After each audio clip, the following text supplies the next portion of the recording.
ITR दीजिए आप हमसे, वो हमारी शीट्स मांग रहे हैं, हमारी ITR मांगी जा रही है, हमारे पिछले साल का एनुअल रिटर्न मांगा जा रहा है, हमारी अकाउंट डिटेल्स मांगी जा रही हमारी है, बैंक स्टेटमेंट मांगी जा रही है। आप बताइए कितना गलत कार्य है ये। तो हम भी कहते हैं स्कूल अपनी बैलेंस शीट दिखाए, अपनी ITR दिखाए, क्या वो दिखा पाएगा? बहुत सारे विद्यालयों को ऐसा जानता हूँ कि जिन विद्यालयों के द्वारा साल भर भी अगर अपने टीचर और कर्मचारियों की तनख्वाह देना होगा तो उनके लिए कोई ये मुश्किल काम नहीं है। शिक्षा है व्यापार नहीं। कानपुर पेरेंट एसोसिएशन की ओर से यहाँ पे DM ऑफिस के बाहर हम सब सारे पेरेंट्स एकत्रित हुए हैं और हम ये ज्ञापन देने जा रहे हैं DM साहब को, जिसमें ये लिखा है कि हमें 50% फीस माफ़ी चाहिए।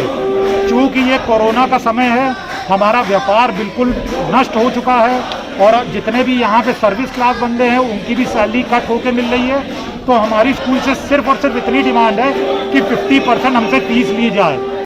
मुझे लगता है कि जरूरतमंद है अभिभावक इस समय और वो इस चीज के लिए सेक्रीफाइस भी कर रहा है। स्कूल को हम पूरी तरह से सपोर्ट करना चाहते हैं। यहाँ जब पैंडेमिक आया है, महामारी आई है, तो हम सबके ऊपर संकट आया है, लेकिन हम एक दूसरे की हेल्प करेंगे, सपोर्ट करेंगे, तभी तो ये देश आगे बढ़ पाएगा। अगर हम एक दूसरे से इसी तरह से सर्व करेंगे, उनके पीछे पड़ जाएंगे, तो हम कैसे इस चीज को हेल्प कर पाएंगे? अगर मेरा DM साहब से ये डिमांड है कि अगर ऊपर से कोई आदेश नहीं आता है तो कृपया हमारे और स्कूल के एसोसिएशन के बीच में हमारी एक मध्यस्थता मीटिंग करा दें, जिसके बीच में हम लोग बैठ के एक रिजल्ट निकल पाए, ताकि हम सभी पेरेंट्स फीस जमा कराएं, बच्चों की पढ़ाई में किसी प्रकार का कोई अवरोध ना आए। मैंने पहले DM जिलाधिकारी महोदय से वार्ता की थी, उन्होंने इन लोगों को बुला करके मीटिंग की थी, जिसपे ये बहुत कुछ अभिभावकों को राहत नहीं दे पाए। मैंने डॉक्टर दिनेश शर्मा जी और फिर अपने शासन में भी मैंने इसका पत्र दे करके उनके संज्ञान में दिया था। मैंने ये आग्रह किया था कि 3 महीने की फीस इनकी पूरी माफ होना चाहिए। मैनेजमेंट हमसे बात करे, लेकिन हमसे कोई बात की नहीं जा रही है। हमसे ये कहा जा रहा है कि बाकी पेरेंट्स ने भी दे दिए, आप भी जमा करा दीजिए। देखिए, सबका पेरेंट्स हो सकता है कि बाकी लोग जिन्होंने जमा किया, जो इनका वो कह रहे, उनके बिजनेस चल रहे होंगे, लेकिन आज हमारा बिजनेस 10 से 15% पे आके रह गए। हम कहाँ से देंगे इतनी पूरी फीस? जो ट्रांसपोर्टेशन चार्ज है या मेंटेनेंस चार्ज है वो भी इनका नहीं होना चाहिए, क्योंकि स्कूल विद्यालय बंद हैं। एक विषय और था कि बिजली का बिल आ रहा है, तो बिजली के बिल पर भी चूंकि जब क्लास चलते हैं तो बिजली का बिल बहुत आएगा, क्लास नहीं चलेंगे तो कम आएगा।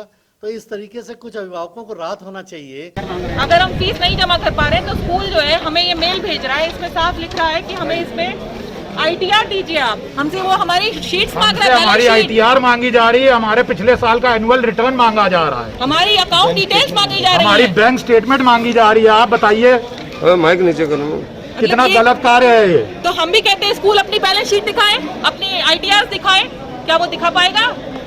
जिस प्रकार हम अपने सभी कर्मचारियों की पेमेंट दे रहे हैं, स्कूल भी सक्षम है, वो दे सकता है अपने कर्मचारियों की पेमेंट। अगर विद्यालयों के द्वारा अनावश्यक रूप से प्रेशर बनाया जा रहा है तो मुझे लगता है ये जायज नहीं है और अभिभावकों को इस कोरोना के कालखंड में राहत देनी चाहिए। हम भी चाहते हैं कि टीचर को उसकी सैलरी जो है पूरी मिले, इसीलिए हम लोग कह रहे हैं कि हमें आप कुछ % का वेवर दे दीजिए, 50% का हमारे बच्चे को वेवर दे दीजिए, कि जिससे कि बच्चे की पढ़ाई भी बनी रहे, टीचर की सैलरी भी आती रहे। कि अभिभावक इसके लिए भी तैयार हैं कि अगर आप उनसे इस विद्यालय के खर्च को आकलन कर लें, जो भी विद्यालयों के टीचरों का और सैलरी सबकी देनी है, विद्यालय के खर्चे हैं, उनको आप जोड़ लें, उसको भी अगर अभिभावकों में बांट दें तो अभिभावक देने के लिए तैयार है। और उल्टा हमारे बच्चों के नाम ऑनलाइन क्लासेस से काटे जा रहे हैं। इसी के विरोध में हम लोग DM ऑफिस के बाहर आज इकट्ठा हुए हैं, लिहाजा हमारी 50% फीस घटाई जाए। ICSE बोर्ड और CBSE बोर्ड के जो भी विद्यालय हैं, मैं बहुत सारे विद्यालयों को ऐसा जानता हूँ कि जिन विद्यालयों के द्वारा साल भर भी